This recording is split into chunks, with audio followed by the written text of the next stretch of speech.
Doug, we had a very interesting situation in council the other day. The ANC voted en masse, they voted for the application of for a nudist beach. IFP voted against. And in the DA, some of you voted for, some of you voted against. How did that work? And, what was the determining factor? Some abstained as well. Yeah, some, yeah. Yes.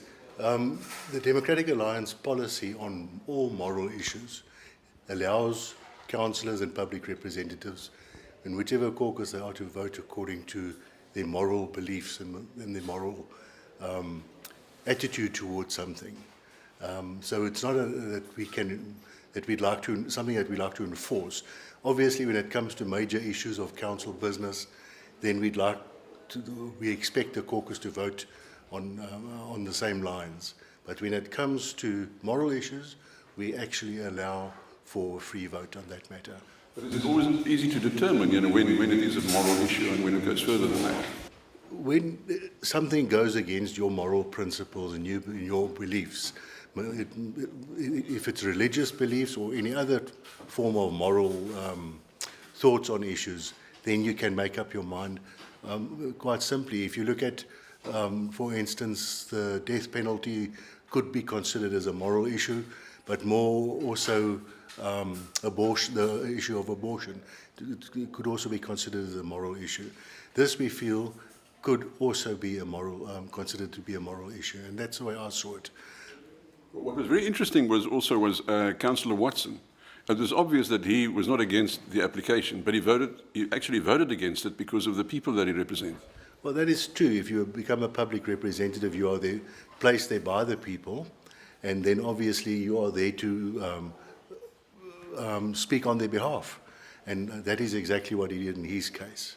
Okay, you voted against. Why?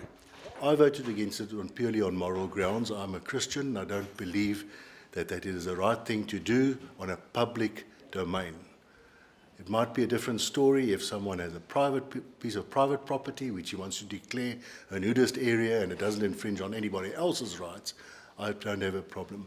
My personal opinion is that is an open beach that will be accessible to anybody.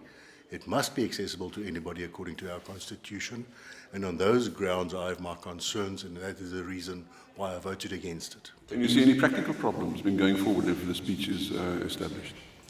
Well, for instance, if you're a fisherman and you feel that there's a good fishing spot in that area and you go there in all innocence to go and catch a fish and you find people walking naked there, you might feel offended.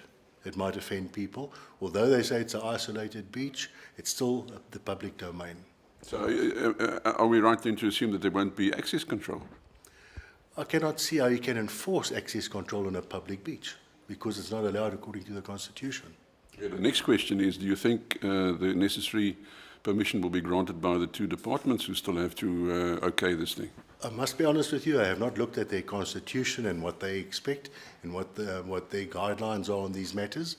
And it would be interesting to see what they come up with, because that might put a spoke in the wheel of this application and this approval. Thank you very much. It's a pleasure.